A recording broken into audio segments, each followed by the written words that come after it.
Muy buenos días, bienvenidos y bienvenidas a Despacho Presidencial. El día de hoy el presidente Álvaro Coloma ha tenido un pequeño retraso, todavía estaba en una reunión, ya saben ustedes que empieza muy temprano su jornada, pero en unos minutitos estará acá con nosotros en el programa de él, el Despacho Presidencial.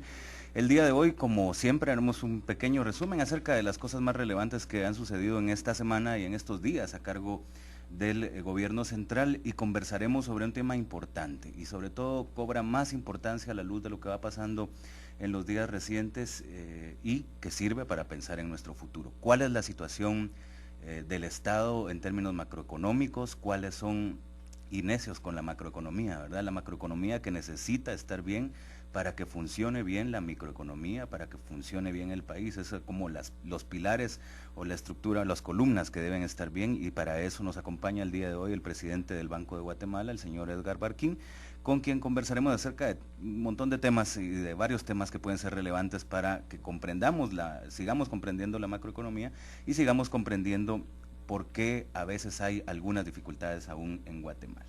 Entre las cosas relevantes que sucedieron el día de ayer fue el Día Internacional de los Pueblos Indígenas, y allí en ese marco el presidente ha fijado ya una posición desde el gobierno respecto de la resolución que emitió la Corte de Constitucionalidad el día de antier y sobre la cual el presidente nos conversará seguramente en unos minutos.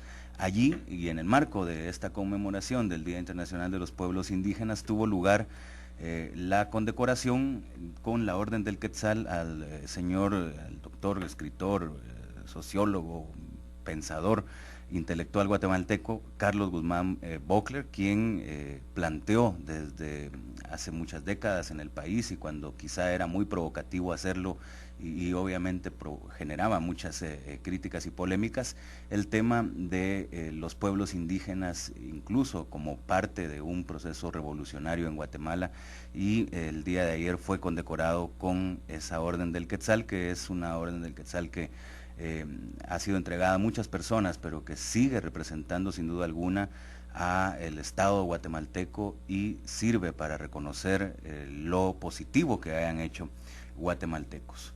Como decíamos, como escuchábamos también hace unos minutos, ayer mismo también el presidente estuvo atento y ha mantenido comunicación con el cuerpo directivo de la selección guatemalteca de fútbol, la sub-20. El día de ayer él observó el partido, todos ahí un poco, algunos funcionarios estuvimos apoyando a los muchachos, y un partido muy satisfactorio para toda la población guatemalteca, que ha podido comprender que se puede hacer un buen papel también en un escenario internacional de este calibre.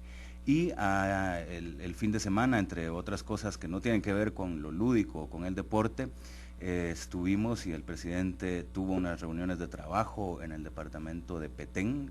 Como ustedes saben, el departamento de Petén se encuentra aún en vigencia, en el departamento de Petén se encuentra aún en vigencia el estado de sitio, que fue una decisión que se tomó para seguir trabajando en el tema de la seguridad. Este se ha extendido ya una vez, es decir, tiene una vigencia de un mes y medio, ya más o menos ahora el 15 deja de tener vigencia, y algo quedó muy claro, y es algo que nosotros los guatemaltecos debiéramos comprender cada vez mejor.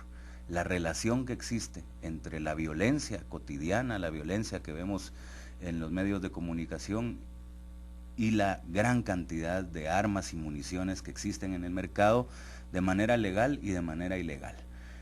Obviamente es un derecho constitucional portar un arma, sin embargo muchos ni siquiera saben cómo usarla ni bajo qué circunstancias, o simplemente hay muchos otros que tienen armamento de carácter ilegal. Y en el departamento de Petén, en el tiempo que lleva vigente el estado de sitio, ha sido evidente esa relación.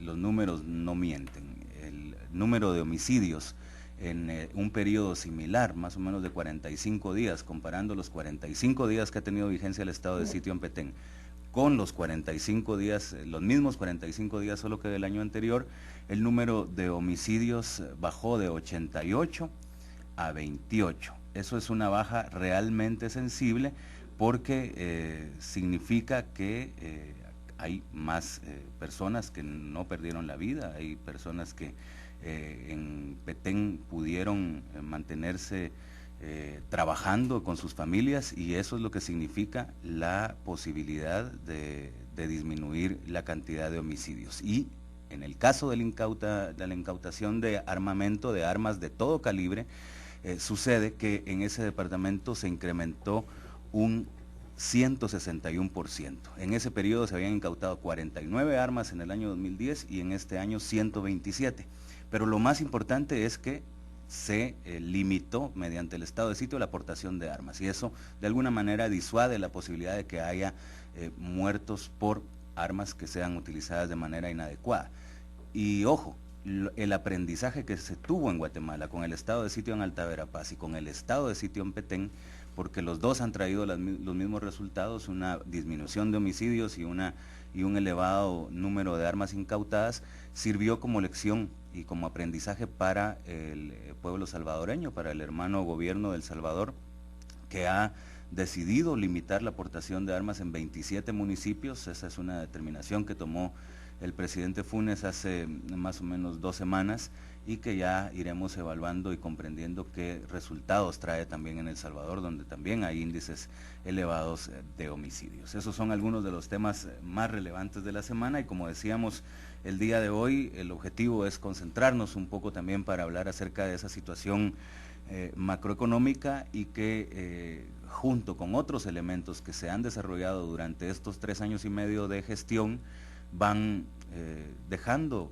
una mesa, digamos, bastante mejor servida que la que nosotros encontramos, con procesos avanzados de mejora en la estabilidad del país e incluso en sus calificaciones. Y ahí de eso podemos empezar hablando con el presidente del Banco de Guatemala, el señor Edgar Barquín, porque últimamente hemos oído muchas cosas sobre calificaciones y sobre avances que tienen otros países, y muchos estuvimos escuchando cómo el día 2 de agosto había último día en Estados Unidos para que no pasaran determinadas cosas con el manejo de la deuda en ese país, y sin embargo provocó una modificación en la calificación de Estados Unidos, y ahí la calificación la hace una firma que se llama Standard & Poor's, y esa misma firma ha hecho siempre evaluaciones sobre Guatemala y mantiene el ojo puesto sobre nuestro país. Presidente, bienvenido a Despacho Presidencial, y quisiéramos que nos contara desde cómo funciona ese sistema de mediciones, porque hay distintas empresas o distintas entidades que hacen las mediciones de los países. ¿Qué significa una calificación? ¿Qué significaba esto que estaba sucediendo en Estados Unidos? ¿Y cuáles son nuestras calificaciones y cómo se han movido esas calificaciones en los últimos 3 años y medio desde que empezó este gobierno, digamos, y la posibilidad de hacer un corte en ese tiempo? Muy buenos días a todos los radioescuchas del programa Despacho Presidencial. Muchas gracias, Ronaldo, por darnos la oportunidad de compartir con los miles y miles de guatemaltecos que escuchan este importante programa para informarles sobre temas de carácter económico, temas de finanzas, temas que tienen importancia para las personas, para las familias, para las empresas, para el mismo Estado de Guatemala, para el gobierno, etcétera. Efectivamente, en el orden económico mundial existen algunas calificadoras de riesgos que evalúan el comportamiento y la situación económica y financiera de los diferentes países. Guatemala pues está inmersa en el concierto de naciones, inmersa en el mundo, y también está sujeta a la evaluación y calificación de entidades independientes de carácter internacional que externan una opinión respecto de la capacidad de pago que pueda tener el país y particularmente el Estado de Guatemala. Pero no solo esa calificación que dan conlleva no solo la parte económica, y cuando hablo de parte económica estamos hablando de temas relacionados con la capacidad de crecimiento que tiene el país, con la capacidad de endeudamiento, con la capacidad de pago que tiene el Estado, con los niveles de recaudación tributaria, con los niveles de déficit fiscales que puedan tener, pero también evalúan otros factores, como el factor social, por ejemplo. Los indicadores sociales, si están bien o están mal, el tema de infraestructura, y todos estos elementos lo conjugan y le dan una calificación al país. Efectivamente, en el caso de Estados Unidos, la semana pasada, Standard & Poor's, aquí quiero aclarar que hay 3 calificadoras de riesgo, hay más, pero las más sobresalientes son 3. Una es Standard & Poor's, la otra es Fitch Rating y la otra es Moody's. Estas 3 hacen calificaciones de todos los países. La semana pasada, en el caso de Estados Unidos, Standard & Poor's le bajó la calificación. Estados Unidos está calificado en grado de inversión. Hay 2 grados, grados de especulación y grados de inversión. Grados de inversión están aquellos países que tienen buena capacidad económica de producción, que tienen buenos indicadores sociales, son países avanzados, industrializados y tienen pues cierto nivel de capacidad de pago. Y el que está en grado de especulación son aquellos países que se encuentran vulnerables y frágiles y que pero también tienen gradaciones, ¿no? En el caso de Estados Unidos está calificado como AAA, es la mayor calificación que puede existir, pero dado los problemas políticos que ellos tienen, los mismos políticos fueron generando incertidumbre en este país. Asimismo, el nivel de endeudamiento que ellos tienen, que casi están alrededor del 100% de su Producto Interno Bruto. ¿Y nosotros? Guatemala. Sí, Guatemala estamos al 25% del Producto Interno Bruto. Guatemala es uno de los países con menor endeudamiento en el mundo con respecto a su Producto Interno Bruto. Pero volviendo a Estados Unidos, los factores que calificó Standard & Poor's, el tema de su plan de consolidación fiscal acordado con el Congreso de la República, pues es de corto plazo. En el caso de Estados Unidos, su nivel de endeudamiento, su nivel de déficit fiscal, que ya ronda los 2 dígitos en este país, entonces tiene algunas debilidades. Por esa razón lo degradó, le bajó la calificación a una calificación AA+. Eso en el caso de Estados Unidos, pero esta calificación en Estados Unidos realmente no tiene ningún impacto en el quehacer económico de Guatemala, como algunas personas lo han querido hacer ver. Eso no tiene ningún impacto. ¿Qué pasa en Guatemala? También la semana pasada Standard & Poor's revisó la calificación de Guatemala. Aquí quiero connotar de que en este gobierno se logró una mejora en la calificación por un buen desempeño macroeconómico que se ha tenido, porque se ha manejado con disciplina la política fiscal y la política monetaria, porque se le ha entrado al tema de indicadores sociales, especialmente en tema de educación y de salud. Pues todo esto lo consideró Standard & Poor's y no mejoró la calificación hace 2 años, subiéndola a una calificación de BB+, es decir, una calificación en la que estamos en grado de especulación, pero a un paso de tener grado de inversión. ¿Y por qué es importante buscar ese grado de inversión? Es importante porque eso atrae inversiones, nos hace un país mejor calificado para que los inversionistas extranjeros piensen en Guatemala. Nos disminuyen los costos financieros, las tasas de interés tanto para el sector privado como para el sector público disminuye. Tiene muchas ventajas. Pues bien, Standard & Poor's nos tiene una calificación o nos puso una calificación de BB+ a un paso de tener grado de inversión. Sin embargo, derivado de situaciones que se han suscitado principalmente, no lo es todo, pero principalmente la indecisión en el Honorable Congreso de la República de no aprobar una ley anti-evasión, de no aprobar la excepción del secreto bancario para fines tributarios, de no aprobar los préstamos, pues crea incertidumbre. Y por el otro lado, que no se ha invertido aún lo suficiente para atacar con más fuerza el tema de educación y de salud. Por ejemplo, hay indicadores que aún están muy malos en Guatemala y que necesitamos superar fuertemente, y eso requiere inversión del Estado en materia social.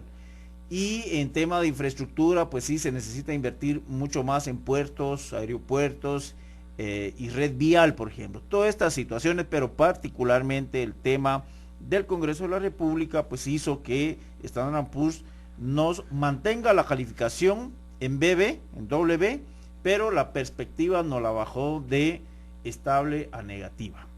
¿Qué implica esto? Estos son retos para el próximo año. para el próximo gobierno tendrá que hacer esfuerzos suficientes para tratar de buscar un pacto social, un pacto fiscal que le permita al Estado recaudar más fondos y que con ello se logre consolidar el déficit fiscal hacia la baja. Ojalá tuviéramos un déficit fiscal de 2%, que sería lo ideal en el 2012, y un 1% en el 2013. Por eso implica recaudar más. Eso implica que el Congreso de la República apruebe leyes de carácter tributaria y la priorización del gasto al tema social, educación y salud particularmente, desarrollo rural, infraestructura, para mejorar los indicadores de productividad y trabajar mucho, seguir trabajando, continuar en el proceso de la estabilidad macroeconómica y estabilidad del sector bancario. ¿Por qué? Porque esas son las precondiciones necesarias para generar inversión y generar empleo. Son los retos que tenemos para el futuro. Estamos conversando con el presidente del Banco de Guatemala, Edgar Barquín. Recuerden que pueden participar en Despacho Presidencial enviando sus mensajes de texto al 4500-1000, 4500-1000, o a través de las redes sociales en Facebook y Twitter está Despacho Presidencial también, para que hagan comentarios y participen. Al final de cuentas, esto se trata, para ponerlo en buen chapín, como si fuéramos a la escuela o a estudiar. Hay que llevar todas las tareas, ¿no? Si uno solo lleva unas, pues es probable que se truene otras materias. Eso es de lo más común y muchos saben y sabemos al respecto. Sin embargo, esas tareas como pendientes, bien nos decía el presidente del Banco de Guatemala, pasan por responsabilidades casi que de Estado, y donde se tomen decisiones que aquí en este país no se han tomado en los últimos años, en los últimos 30 años realmente o más, que se ha moldeado la estructura y el carácter económico del modelo de desarrollo de nuestro país, donde se ha optado y se optó por un Estado débil. De hecho, bueno, las tendencias económicas del mundo se inclinaron hacia ir debilitando de alguna forma a los estados en la década de los 90. Sin embargo, cada vez queda más claro que los estados necesitan tener y ejercer un papel fuerte e importante en lo mínimo para la población, en la salud, en la educación, en la seguridad que tanto se habla, en la justicia sin duda alguna, en la infraestructura, que son los temas que le competen al Estado.